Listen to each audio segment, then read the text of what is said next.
Alhamdulillah wa syukurillah. Allahu Akbar. La haula wala quwata illa billah. Kun fayakun. Itulah yang selalu aku ucapkan dalam hati ya. Di sini tuh malam ini aku akan menyampaikan suatu kebenaran ya. 8 tahun sudah berlalu, 7 atau 8 tahun. Jadi aku mengalami operasi histerektomi ya. Di sini tuh tidak terbayangkan sama sekali kalau aku akan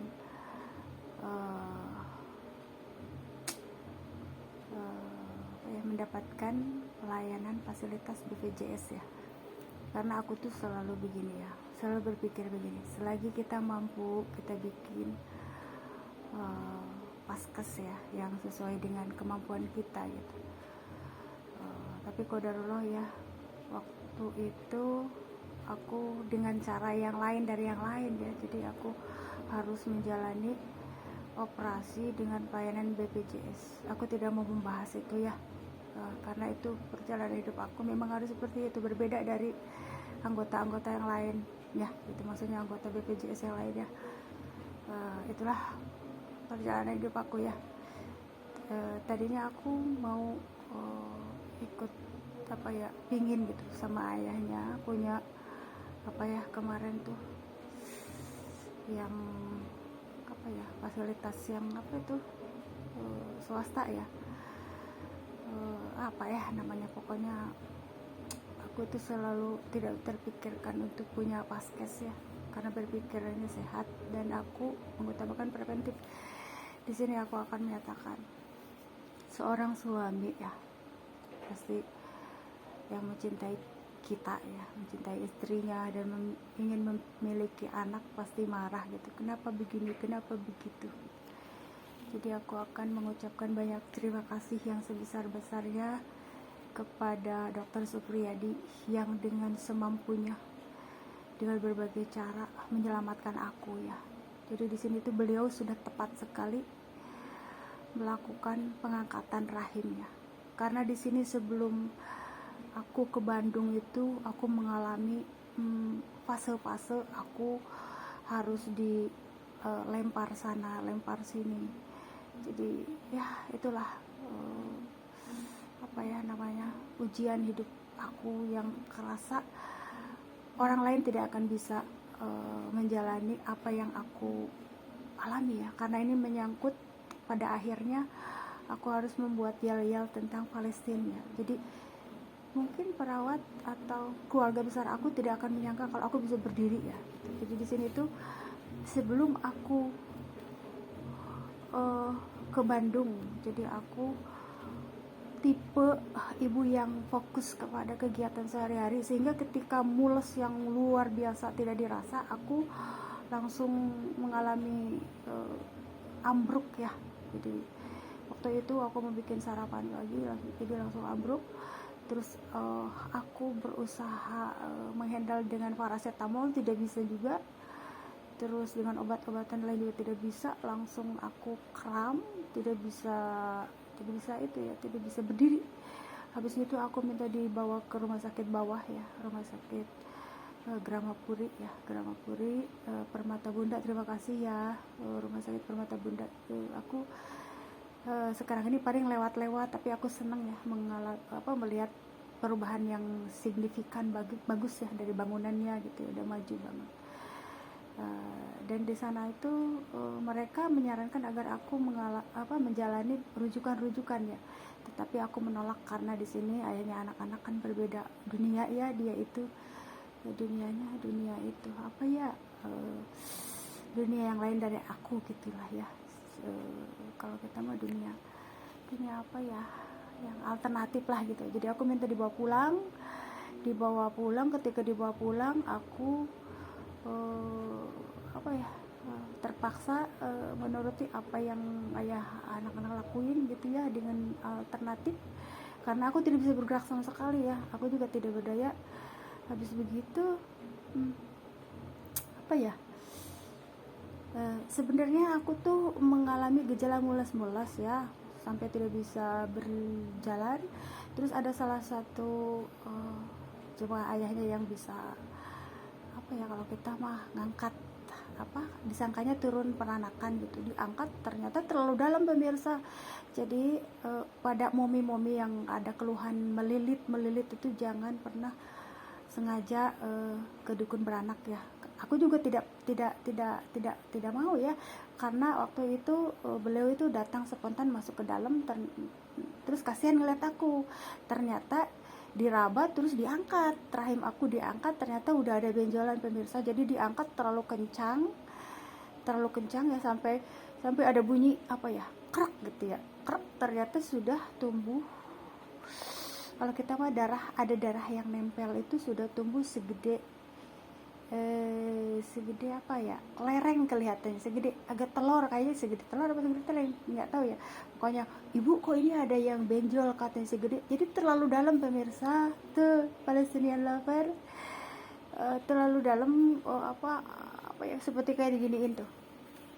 Dan tenaganya dia itu tidak cocok sama aku karena aku itu lemah. Pertama darahnya rendah, terus kondisi tubuhnya lemah, jadi dia bukan pegangannya, sebenarnya aku bukan pegangannya dia gitu, karena dia ingin menolong gitu, tapi dia tidak melihat kondisi aku. Jadi sakit sampai jaram 2 hari aku tidak bisa BAK ya, BAK buang air kecil 2 hari tuh ya. Ini sebenarnya ini hal yang tidak bisa aku ceritakan ke rumah sakit ini ya, karena aku dalam kondisi apa ya, tidak ingat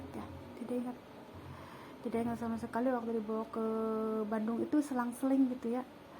Jadi ada hal-hal yang harus aku sampaikan. Jadi aku mengalami tanpa sengaja seseorang menolong, tapi ya ketahuan. Jadi ternyata itu terlalu apa ya, kalau kita mah jadi memar di dalam ya, sampai aku tidak bisa buang air kecil, saluran kemih aku keganggu.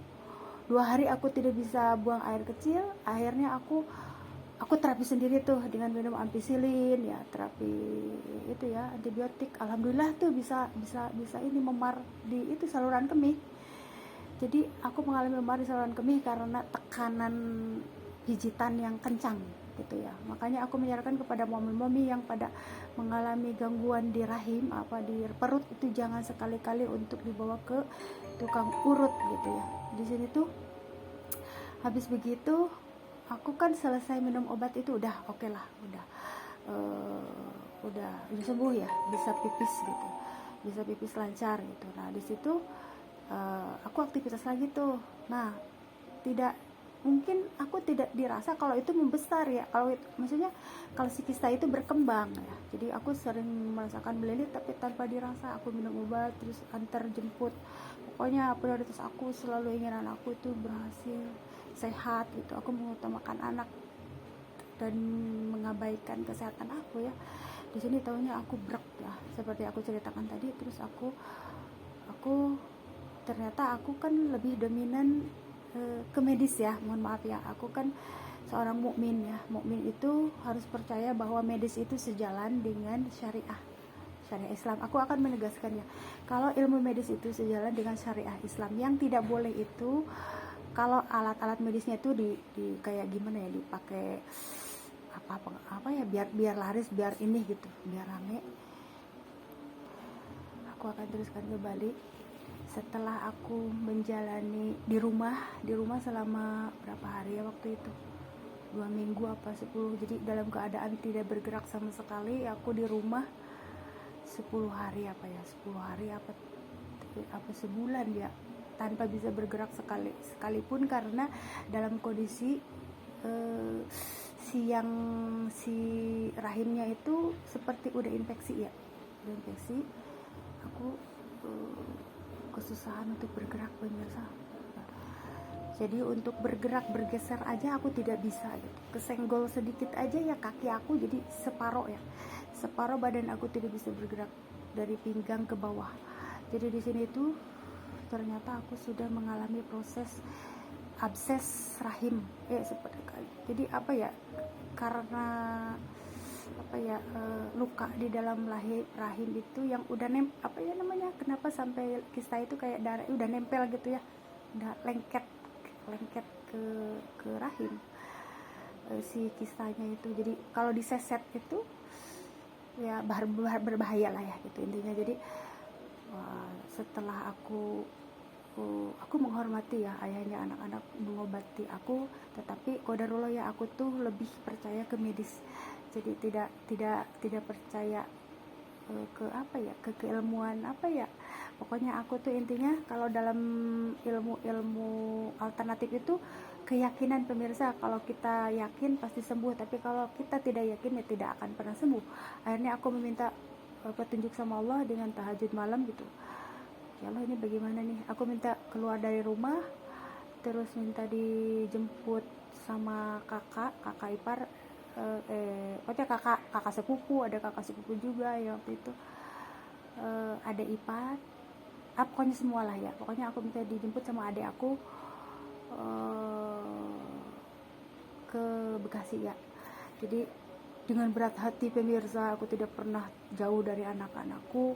Aku harus meninggalkan rumah ya, dalam kondisi aku tidak bisa bergerak sama sekali ya waktu itu. Ya Allah, itu luar biasa, seorang ibu ya, bener-bener aku selalu memprioritaskan anak-anakku. Aku harus jauh gitu ya. Nah di situ aku langsung dibawa ke rumah sakit Tasik, enggak ke rumah pemirsa. Ke rumah dulu apa enggak ya, enggak ke rumah adik aku.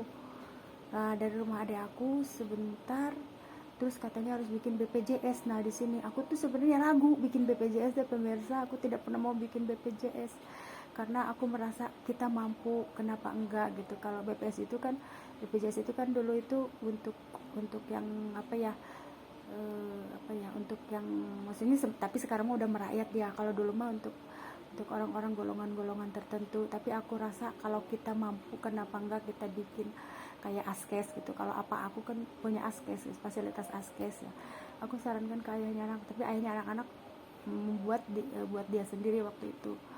Jadi ya udahlah, qadarullah, aku terima jalan hidup aku dengan jalannya seperti itu pemirsa. Jadi ada rasa takut, ada rasa apa ya, penggunaan BPJS. Jadi aku semenjak aku operasi itu aku tidak pernah mau lagi menggunakan BPJS ya. Di sini itu pernah aku gunakan sekali di Hermina untuk ngecek kesehatan, tapi selebihnya udah aku tidak pernah mau memanfaatkan fasilitas pemerintah ya. Jadi di sini tuh apa ya, nah itulah perjalanan hidup aku. Jadi intinya setelah di Tasik itu ditemukan sedikit-sedikit pemirsa, Allah itu membuka penyakit kamu itu ini nih loh.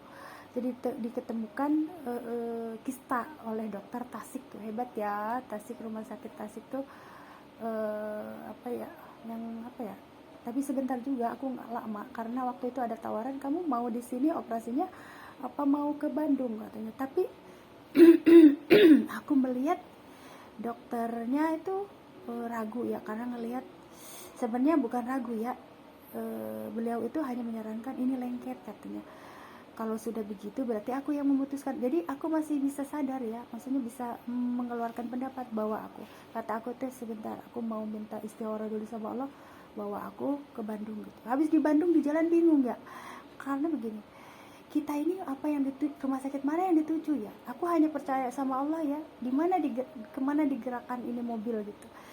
Karena kalau ke RS Hasan Sadikin itu kan penuh gitu ya. Terus Allah itu membimbing ke rumah sakit ini Sentosa ya. Ini tuh petunjuknya dari waktu itu, dari warung. Waktu itu ibu kan ke warung, kata aku pengen bubur ya, aku pengen ini apa, coba keluar gitu ya. Pokoknya beli makanan dari luar, terus ibu ngobrol-ngobrol, katanya ada rumah sakit Sentosa Bandung. Nah jadi ini tuh ya, kalau namanya petunjuk itu kayak secara kebetulan pemirsa, tapi itu petunjuk. Jadi oke, mana Neng, kamu mau milih ke rumah sakit mana? Aku bilang bawalah aku ke rumah sakit Sentosa gitu. Jadi itulah gunanya petunjuk pemirsa, dalam kondisi sulit sekalipun Allah akan menunjukkan jalan. Ternyata begini, kalau kita menolong orang dalam kondisi sulit, maka Allah pun akan menolong kita dalam keadaan sulit. Makanya aku tidak pernah, sekarang itu tidak pernah tega gitu menolong, mendengar melihat orang yang kesusahan, pasti aku tolong. Itulah intinya hidup di dunia ini, tolonglah orang yang dalam kondisi bebannya berat maka kita juga akan ditolong. Itu intinya, hidup tuh simple gitu. Berbeda dengan hidup menilai sekolahan ya, jerimet gitu. Jadi ceritanya sesampainya aku di rumah sakit ini Pak Herman Sentosa itu semuanya dipermudah pemirsa tuh.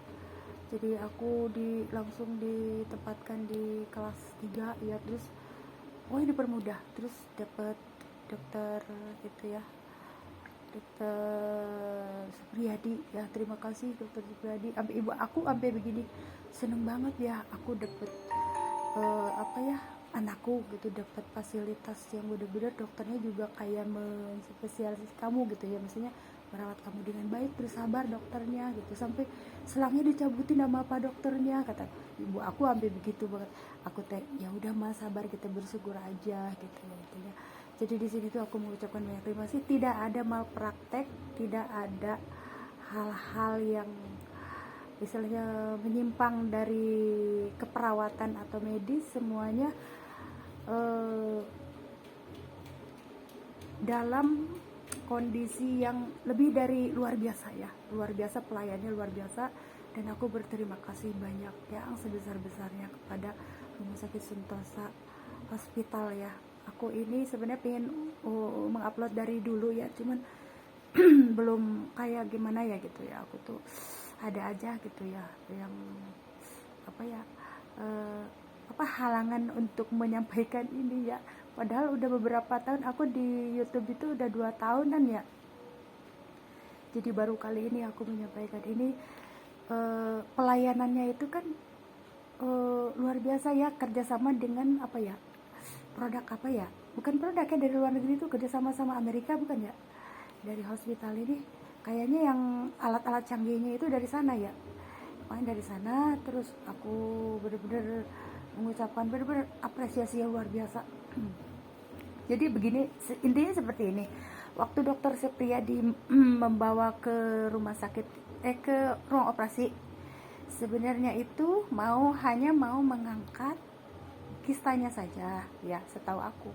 Cuma begitu dibuka, dioperasi, ternyata sudah meradang seperti kalau kita abses bisul gitu ya. Ya itu abses bisulnya itu karena aku pernah mengalami tekanan dari pijitan sampai memar. Terus ya udah, akhirnya ya itu yang semakin memperparah aku. Nah itu yang ingin aku sampaikan ya, karena waktu itu aku tidak bisa berkata apapun karena aku selang-seling ya. Udah nggak ingat apa-apa, yang pada bercerita itu hanya keluarga aku ya, dan mereka tidak tahu apapun ya. Mereka hanya ya gitulah, dengan cara-cara mereka lah ya gitu.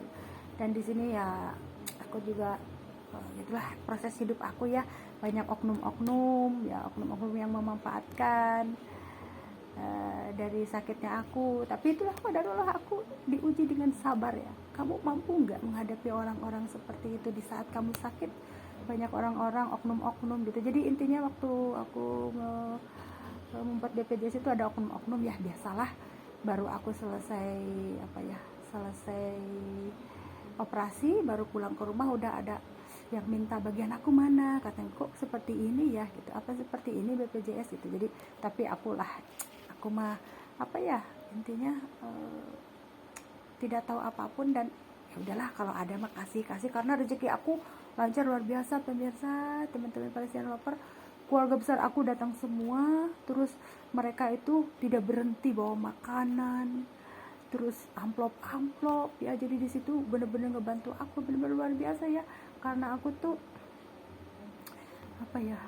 sebenarnya ya itulah intinya, kalau kita itu memperingan orang, maka akan diringankan. Meskipun aku jarang ketemu sama keluarga aku, jarang ketemu kayak sekarang ini, tapi sekalinya aku sakit langsung ngumpul semuanya gitu. Intinya di situ.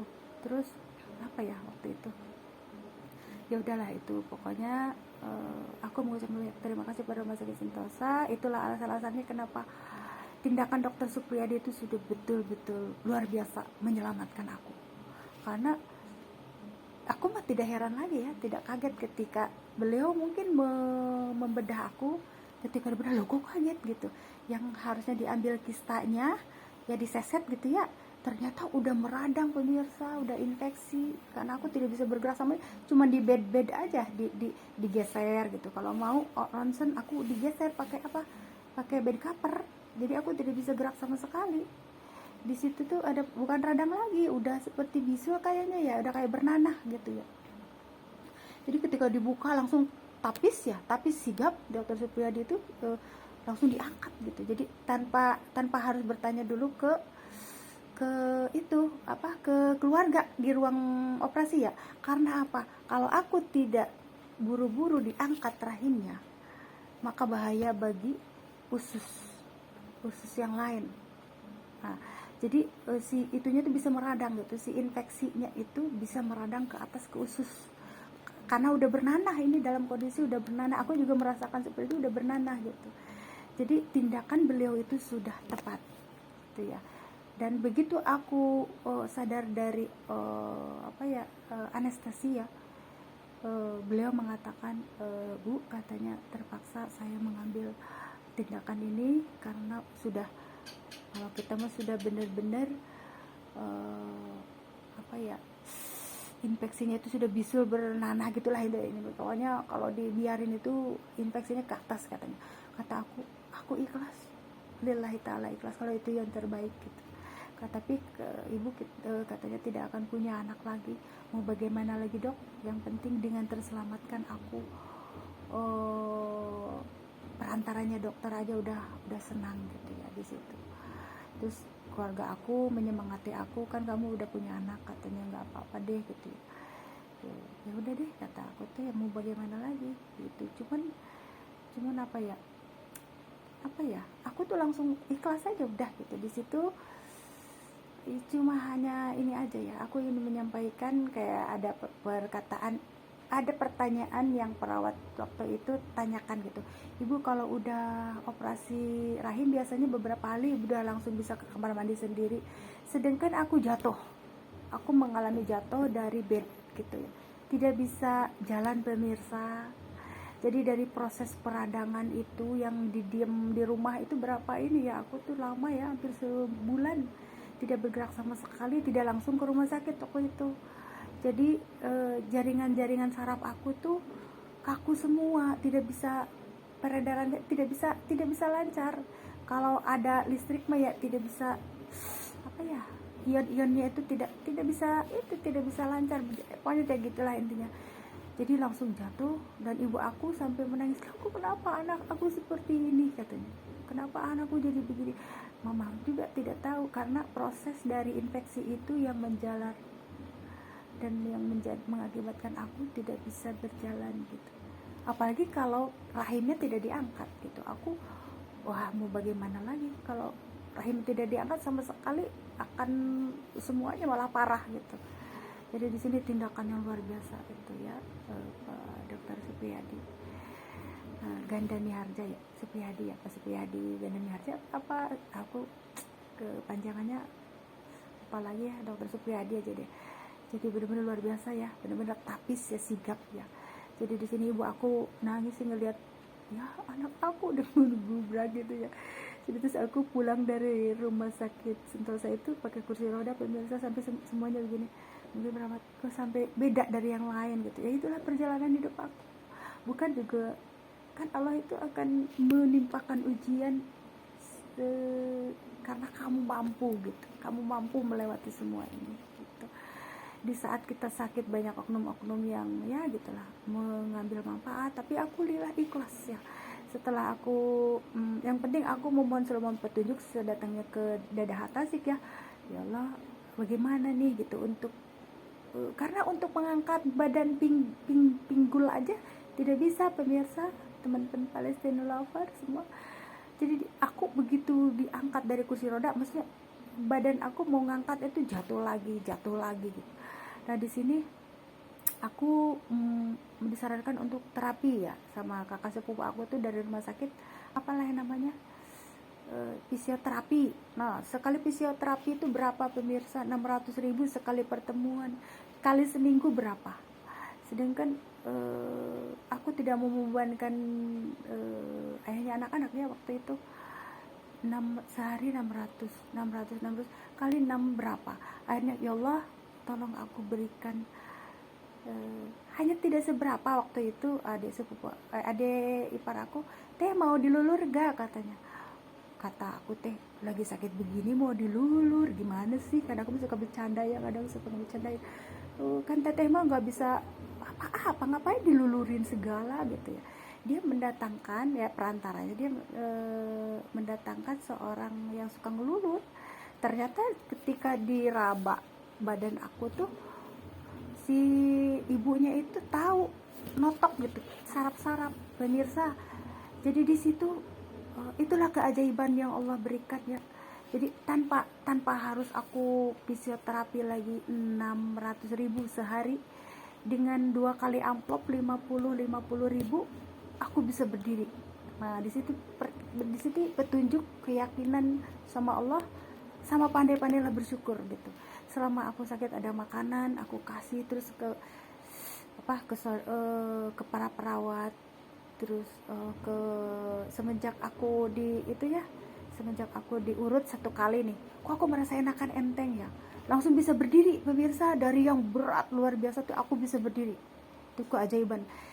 Hanya amplop 50.000 dan aku merasa ini kurang, karena aku tuh hanya punya uang misalkan 100.000, aku punya uang 50.000. Ya Allah, apalagi yang harus aku kasih. Baju aku ada beberapa yang dibawa ya, misalkan aku hanya membawa gamis 1 set, gamis ya waktu itu, yang nggak sempat aku pakai aku kasihkan ke si ibu yang ini, yang ngelulur itu, yang ternyata bisa notok. Dan ibu kok begini, ibu ini ada angin. Jadi dia itu ribut sendiri gitu ya. Jadi diurutin semua dari mulai kaki, ujung kaki sampai ke pinggang, semua ke semua badan.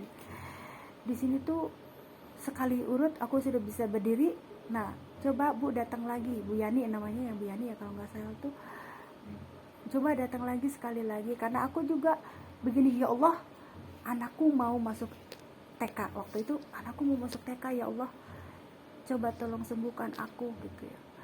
Terus dalam waktu 2 minggu, coba aku seperti kayak nego sama Allah, ya Allah aku pingin sembuh dalam waktu 2 minggu gitu. Di sini banyak yang harus dilakukan, dan biasanya kita harus gini, sedekah ke masjid. Tolong ya keponakan aku, saya mintain tolong bawain uang ke masjid. Terus aku berbagi itu baju-baju ke yang bantu aku pijat gitu. Jadi di sini bukan kalau kita berobat ke dokter ke jalur alternatif yang sesuai dengan sunnah ya, jangan hanya mengandalkan mereka saja. Mereka kan hanya manusia biasa, tapi pandai-pandailah kita bersyukur dengan cara berbagi sedekah. Berbagi itu mempercepat penyembuhan dan mendatangkan petunjuk dari Allah ya, apa yang harus dilakukan gitu. Itu yang aku alami ya.